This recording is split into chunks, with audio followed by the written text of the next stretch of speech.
राधे, हरे कृष्णा। कैसे हो आप सभी लोग? आशा करती हूँ आप सभी परम मंगल में होगे, स्वस्थ होगे, अच्छे होगे। तो आज मैं फिर से बांके बिहारी जी की कृपा से और राधा रानी की असीम अनुकृपा से परिक्रमा मार्ग पर हूँ और परिक्रमा कर रही हूँ। कितनी ताजुब की बात है ना, जब डॉक्टर ने आपसे कहा हो कि मात्र 3 दिन बचे हैं आपके 9वें महीने कंप्लीट होने में और आप चल पड़े हो परिक्रमा करने के लिए। तो ये बिहारी जी की कृपा के कारण ही हो सकता है, राधा रानी की कृपा के कारण ही हो सकता है। हम सब तो ऐसा कुछ भी नहीं कर सकते। और आज पूरी फैमिली मेरे साथ आई है, अकेली नहीं। उस दिन तो मैं पापा साथ में थे, आज तो पूरी फैमिली ही मेरे साथ आई है। तो सबसे पहले तो मैं इंट्रोड्यूस कराती हूँ अपने। राधे राधे। ये मेरे हस्बैंड, आपको पता ही है। एंड ये मेरी भाभी जी हैं, ये मेरे भैया हैं, ये मेरे भैया हैं। बड़े सारे लोग पूछते हैं आपके सगे भाई कौन से हैं, सगे भाई कौन से हैं। तो ये मेरे सगे वाले भाई हैं, दिल्ली वाले भाई हैं। वैसे बहुत सारे भाई हैं लेकिन ये सगे भाई हैं। और इनको तो आप जानते हो, ये है मेरी सासू माँ और राधे राधे, ये मेरी बहन है और ये भी हमारी बहन ही है, मतलब ऐसी चाचा ताऊ की लड़कियां आपस में। और ये हैं भैया के बच्चे, दोनों के दोनों। और अब हम लोग परिक्रमा स्टार्ट कर रहे हैं, लेकिन उससे पहले एक बार जयकारा जरूर लगाएंगे। बोलो बांके बिहारी लाल की, राधा रानी सरकार की, हरि बोल। चलिए, तो आप लोग भी राधे राधे के साथ परिक्रमा स्टार्ट कर दीजिए। ये मैंने अर्धदंड लगाया है, यहाँ से परिक्रमा स्टार्ट करते हैं, वहाँ से अर्धदंड लगाती हैं महिलाएं, क्योंकि महिलाएं को आधा दंड लगाना चाहिए और पुरुष को पूर्ण दंडवत प्रणाम करना चाहिए। तो ये मैंने आधा दंड लगाया, ये मेरी सासू माँ ने भी आधा दंड लगाया। और अब हम लोग स्टार्ट कर रहे हैं परिक्रमा। इन्होंने भी दंड लगा लिया है और अब प्रारंभ होती है परिक्रमा। राधे राधे आप लोग हमारे साथ बोलते जाइए, क्योंकि आप लोग भी हमारे साथ मानसिक परिक्रमा करने का फल प्राप्त अवश्य कीजिएगा, इसलिए शब्दों में राधे राधे अवश्य बोलिए। अब हम पहुंच गए हैं गौरी गोपाल आश्रम, महाराज अनिरुद्धाचार्य जी का जो वृद्ध आश्रम है वहां पर। और यहाँ पे तो हमेशा ही अत्यधिक भीड़ देखने को मिलती है और यहाँ पे महाराज जी की कथा चलती है, आप लोगों को पता ही होगा। एक वो जगह दिखाती हूँ, जब मैंने दंडवत परिक्रमा अपने हस्बैंड के साथ करी थी तो हमने यहाँ पे स्टॉप करी थी, है ना जी। यहाँ पे हमारी फर्स्ट डे दंडवत परिक्रमा स्टॉप हुई थी और पहले दिन की दंडवत परिक्रमा जो कि हमने अटला चुंगी से स्टार्ट करी थी और यहाँ पे खत्म हुई थी श्री ललिता आश्रम ट्रस्ट के पास। तो फर्स्ट डे हमारी परिक्रमा वहाँ पे स्टॉप हुई थी। और आज भी हम लोगों ने अटल्ला चुंगी से ही स्टार्ट करी है परिक्रमा। एक्चुअली अटल्ला चुंगी हमारे घर से 1.5 किलोमीटर पड़ता है और परिक्रमा लगभग पंचकोश की परिक्रमा है, 12 किलोमीटर की परिक्रमा है और 1.5 किलोमीटर अटल्ला चुंगी तक आना और जाना। परिक्रमा बड़े सारे लोग पूछते हैं कहाँ से प्रारंभ करनी चाहिए दीदी, कहाँ से प्रारंभ नहीं करनी चाहिए, कहाँ से प्रारंभ करनी चाहिए? जनरली अटल्ला चुंगी से हम लोग करते हैं। आप कहीं से भी कर सकते हो, बट जहाँ से आपने स्टार्ट करना है वहीं से ही आपको एंड करना भी होता है। हाँ, यहाँ से ही आपने परिक्रमा स्टार्ट करी है, वहीं पे आपको परिक्रमा स्टॉप करनी चाहिए। नेक्स्ट क्वेश्चन, परिक्रमा के मार्ग में हम आप लोगों के बहुत सारे क्वेश्चन लेंगे जो कि परिक्रमा से ही संबंधित आपके क्वेश्चन है। दूसरा क्वेश्चन, क्या दीदी खाना खा के परिक्रमा कर सकते हैं? डेफिनेटली हम सभी लोगों ने आज खाना खा रखा है, केवल 2 लड़कियों का व्रत है संतोषी माता का, बाकी हम सब जितने भी परिवार के मेंबर हैं सबने खाना खा रखा है। वैसे हम रात को परिक्रमा करना प्रेफर करते हैं, आपने देखा होगा कि हमने हजारों बार रात को परिक्रमा करी है, लेकिन आज हमने दिन के 12 बजे परिक्रमा स्टार्ट करी है और देखते हैं कि हम कितनी देर तक परिक्रमा कर सकते हैं। तो परिक्रमा में ऐसा नहीं है कि आप भूखे प्यासे ही परिक्रमा करो, आप भरपेट खाना खा के ही परिक्रमा कर सकते हो। तो परिक्रमा के मध्य में आपके बड़े सारे प्रश्नों के उत्तर मैं देती जाऊंगी और राधे राधे बोलती जाऊंगी और आप भी हमारे साथ परिक्रमा करने के लिए तैयार हो जाइए राधे राधे नाम के साथ। चलिए, ये कुआं है, यहाँ पे लोग रुक के राधे राधे बोलते हैं, लेकिन इसका कोई साइंटिफिक रीजन अभी तक नहीं है, ना ही मुझे किसी मेरे गुरुजी ने बताया। लेकिन इस कुएं के पास रुककर लोग राधे राधे आवाज जरूर लगाते हैं। मैंने बड़े सारे साधु संतों से इनके बारे में जानना चाहा, लेकिन किसी ने भी कुछ नहीं प्रमाण दिया। अब वो आपकी श्रद्धा है। शायद इसका रीजन ये हो सकता है कि कुएं से आवाज गूंज के वापस आती है, जो आवाज गूंज के वापस आती है वो ब्रह्मांड तक जाती है, और राधा रानी का नाम तो ब्रह्मांड तक जाना ही चाहिए। बहुओं को पीछे छोड़ दिया है इन सब ने, और हमारा आगे जा रहा है। ये देखिए, ये देखिए पूरा परिवार। और परिक्रमा पे चलते चलते चलते चलते हम लोग रमन रीति की तरफ आ चुके हैं। अगर इधर चले जाते हैं तो आपको दिखा रही हूँ मैं, यहाँ पे बिहारी जी पड़ते हैं, सीधे परिक्रमा मार्ग पड़ती है। तो इधर बाकी बिहारी जी इस्कॉन टेम्पल सब पड़ते हैं, लेकिन हम स्टेट जा रहे हैं क्योंकि हमें करनी है परिक्रमा। तो चलिए अब आपको आगे लेके चलते हैं। द्वारा पूछा जाता है, क्या दीदी जूते चप्पल पहन के परिक्रमा कर सकते हैं? पहले वृंदावन के संत क्या कहते हैं और हम कैसे कर रहे हैं वो आपको बताते हैं। ये देखिए मैं नंगे पैर हूँ, ये भी नंगे पैर है, मेरी सासू माँ भी नंगे पैर है। हम लोग नंगे पैर कर रहे हैं। अब जानते हैं कि वृंदावन के संत क्या कहते हैं। श्रीधाम वृंदावन के साधु संत कहते हैं कि परिक्रमा पर ना जाने कितनी पुण्य आत्मा परिक्रमा करती हैं। जब तक कन्हैया जी श्रीधाम वृंदावन में थे, उन्होंने चप्पल धारण नहीं करी थी, अपने पैर में किसी भी प्रकार के खड़ाऊ चप्पल वगैरह नहीं पहनते थे वो, जब तक श्रीधाम वृंदावन में थे। तो वो कहते थे जिस भूमि पर, जिस धरा पर हमारे कन्हैया जी नंगे पैर चले हों, उस धरा पर हम चप्पल कैसे पहन सकते हैं। साथ ही के साथ श्रीधाम वृंदावन के साधु संतों का ये भी मानना है कि परिक्रमा मार्ग पे अनेकों पुण्य आत्मा साधु संत परिक्रमा करती है। न जाने कौन से साधु संत की धूल, चरणों की धूल हमारे चरणों की धूल से मिल जाए, हमारे चरणों में लग जाए और हमारी किस्मत बदल जाए। वैसे अगर आपसे नंगे पैर परिक्रमा नहीं होती है तो कहते हैं ना, नथिंग टू समथिंग, कुछ नहीं से कुछ तो सही। तो अगर आपसे नंगे पैर नहीं होती तो आप चप्पल पहनकर या जूते पहनकर भी कर सकते हैं। और वैसे भी बोलते हैं भगवान भाव से दीजिए, परिश्रम से नहीं। चलिए नेक्स्ट क्वेश्चन लेते हैं और आपको भी आगे लेके चलते हैं। अभी हम लोग एंटर करने वाले हैं काली दह, उससे आगे आएगा बाके बिहारी जी का मंदिर, फिर चीर घाट आएगा, लेकिन उससे पहले काली दह आएगा। और काली दह से ना मुझे एक अजीब सा लगाव है। हमेशा वहाँ पे जो कदम वृक्ष है वहाँ पे जाके मैं बैठती हूँ, परिक्रमा करती हूँ, आप लोगों को भी दर्शन कराती हूँ। जब हमने दंडवत परिक्रमा करी थी ना, तो सेकंड डे दंडवत परिक्रमा हमने यहाँ पे खत्म करी थी। तो सेकंड डे की हमारी दंडवत परिक्रमा यहाँ पे खत्म हुई थी, फर्स्ट डे की वहाँ पे खत्म हुई थी। और दंडवत परिक्रमा करने में हमें 5 डेज लगे थे। 5 डेज में दंडवत परिक्रमा यहाँ तक कर दी जाए, फिर वहीं से बैठ जाया जा सकता है अपने घर पर। ये है इस्कॉन की गौशाला, और इस्कॉन की गौशाला देखते ही मुझे एक हमारे साथ वाक्य हुआ था। अधिक मास चल रहा था, पुरुषोत्तम मास, तब मैं और ये परिक्रमा कर रहे थे। हुआ ये कि ये और मैं परिक्रमा कर रहे थे, मैंने एक चैन डाल रखी थी, साथ में तुलसी की माला भी डाली हुई थी गले में। तो 2 स्नैचिंग करने वाले 2 लोग बाइक पे आए, उन्होंने मेरी चैन खींची और चले गए। और बस मैं चिल्लाई भी नहीं ज़्यादा, बस हल्का सा आऊ कर रहा होगा। जब चैन खींच के चली गई तब मुझे लगा कि चैन चली गई।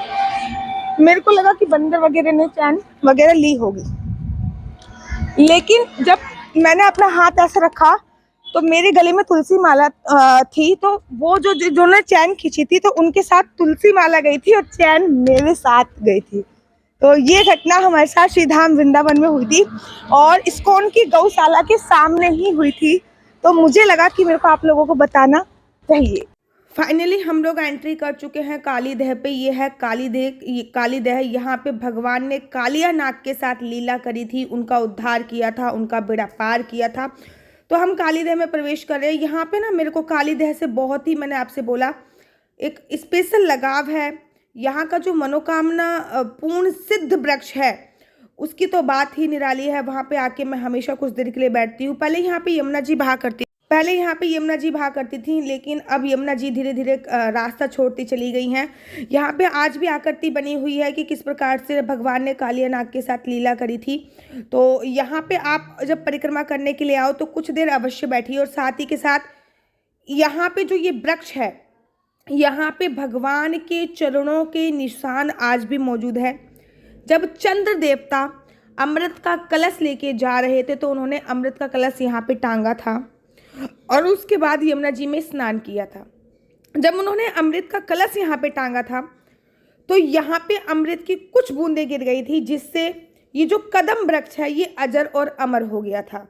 और जब भी आप यहाँ पे आओ तो इसकी 4 परिक्रमा आपको अवश्य करनी चाहिए, क्योंकि इसकी 4 परिक्रमा करने से आपको मिलता है 84 कोस की परिक्रमा का। ये हमारे घर की महिलाएं बैठ गई हैं पैर ऊपर करके, मम्मी जी, शीतल भाभी और सब। और शीतल भाभी ने वीडियो देखते पैर नीचे कर लिया है। पुरुष वर्ग ये बैठा हुआ, भी मैं तो स्त्री हूँ। सत्तू कहाँ पे आए हम? कालीद है। स्टोरी बताओगे तुम? ये है वो केले कदम वृक्ष। अब इसकी स्टोरी ये बताएंगे, क्योंकि मैं इनको बहुत बार बता चुकी हूँ, हजारों बार मैंने स्टोरी बताई है। अब ये बताएंगे, बताओ। मैं तो आपको बहुत बार बता चुकी हूँ, आप बताओ। ये हम लोग कालीदह पहुंच चुके हैं। तो इसकी स्टोरी यहाँ पे भगवान श्री कृष्ण जी ने कालिया नाग की लीला की थी। तो ये जो कदम का वृक्ष है, इस पे पैरों के भी निशान लगे हुए हैं, तो वो हम लोग वीडियो में डाल देंगे। और वहाँ पे फिर कलश का भी निशान बना हुआ है, नाग की जो वहाँ पे लीला रची थी। ये प्राचीन 5500 वर्ष पुराना कदम वृक्ष है और कहते हैं कि इसकी परिक्रमा करने पर, 4 परिक्रमा करने पर आपको 84 कोस की परिक्रमा का फल प्राप्त होता है। अगर आप बहुत ज्यादा वृद्ध हो चुके हो, 84 कोस की परिक्रमा करने में असमर्थ हो, तो श्रीधाम वृंदावन में जब भी आओ तो इस कदम वृक्ष की 4 परिक्रमा आपको अवश्य करनी चाहिए। राधे राधे, हरे कृष्णा। कालीदह से आगे चलते चलते हम लोग आ गए हैं श्रीधाम वृंदावन के सबसे प्राचीनतम मंदिर के पास। कहते हैं जो लाल पत्थर है सबसे पहले इसी मंदिर में लगा था, और इस मंदिर की जो सुंदरता है वो अपने आप ही देखने से बनती है। कभी मैं आपको इस मंदिर के दर्शन कराऊंगी, लेकिन इस मंदिर के जो भगवान जी हैं वो इस समय पे करौली में हैं। मैं कभी आपको उनकी भी स्टोरी बताऊंगी, लेकिन आज तो हम परिक्रमा कर रहे हैं, तो आज तो हम परिक्रमा करेंगे। और आगे चलते चलते हम लोग आ चुके हैं बिहारी जी के मंदिर के पास।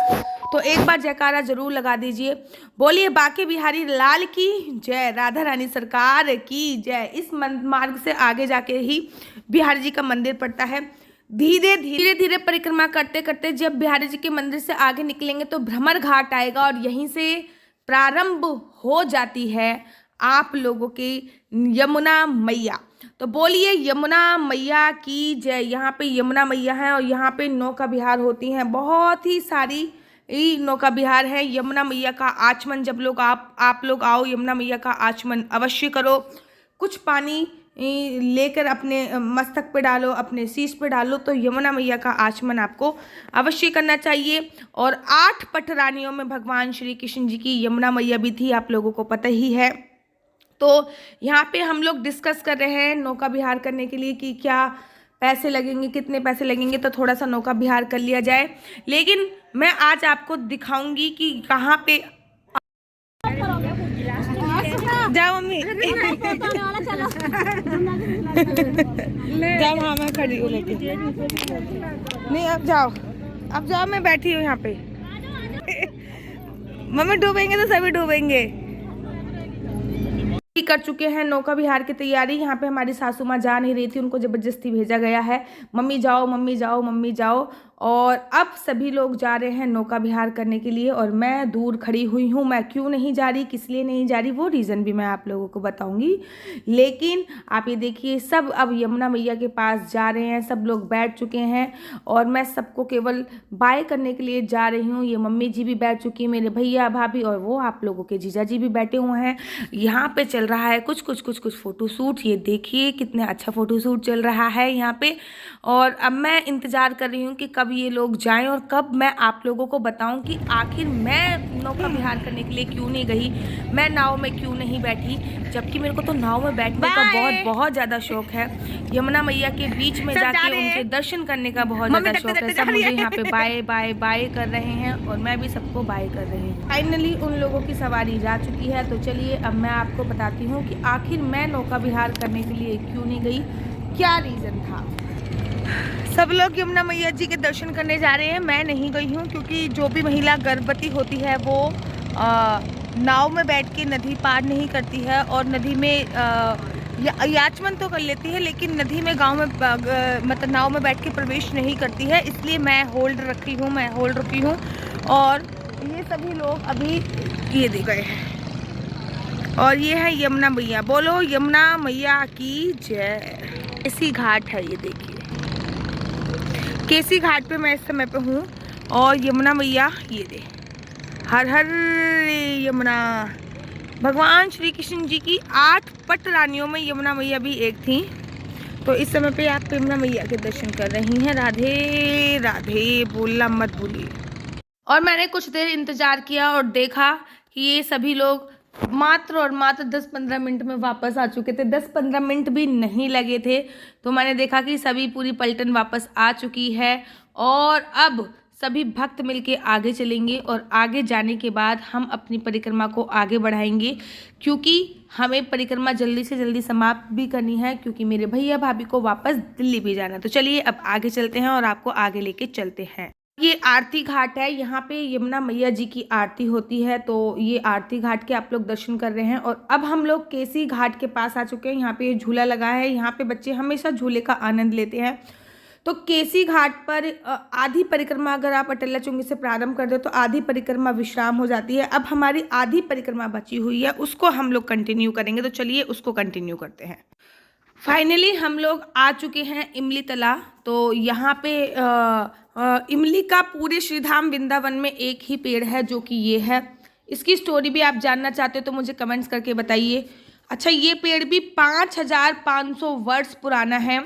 तो इसकी स्टोरी भी मैं कभी आप लोगों को बताऊंगी। अगर आप लोग इसकी स्टोरी भी जानना चाहते तो मुझे कमेंट्स करके अवश्य और अवश्य बताइए क्योंकि इस पेड़ को काटने के लिए एक बार कोई आया था। जब इस पेड़ को काटा तो इस पेड़ से खून निकल रहा था और इस पेड़ के नीचे भगवान श्री कृष्ण राधा रानी जी का इंतजार करते थे। तो इस पेड़ के बारे में अगर आप जानना चाहते हो तो मुझे कमेंट्स करके बताइए। मैं इसके पेड़ के ऊपर भी आप लोगों के लिए अवश्य और अवश्य वीडियो बनाऊंगी। इमली तला का पेड़ भी परिक्रमा मार्ग में ही पड़ता है और यमुना जी से थोड़ा सा आगे ही पड़ता है। तो इमली तला जब आप परिक्रमा करने जाओ तो इमली तला भी अवश्य और अवश्य जाइएगा। तो चलिए अब आगे चलते हैं। अब मैं आप लोगों के लिए लेके आई हूँ देवराहा बाबा। यहाँ पे प्रथम कुंभ हुआ था श्रीधाम वृंदावन का। श्रीधाम वृंदावन में आज तक केवल एक ही कुंभ हुआ है और ये मेरा परम सौभाग्य रहा है कि इस कुंभ में भंडारा कराने का सौभाग्य मुझे प्राप्त हुआ था, वो भी मेरी शादी की सालगिरह वाले दिन। और ये है तटीय स्थान। यहाँ पे बंदर होते हैं बहुत सारे। दिन में परिक्रमा करें चाहे रात में, यहाँ पे आपको बहुत सारे बानर सेना देखने को मिल जाएगी। तो चलिए अब धीरे धीरे करते हुए आगे बढ़ते हैं।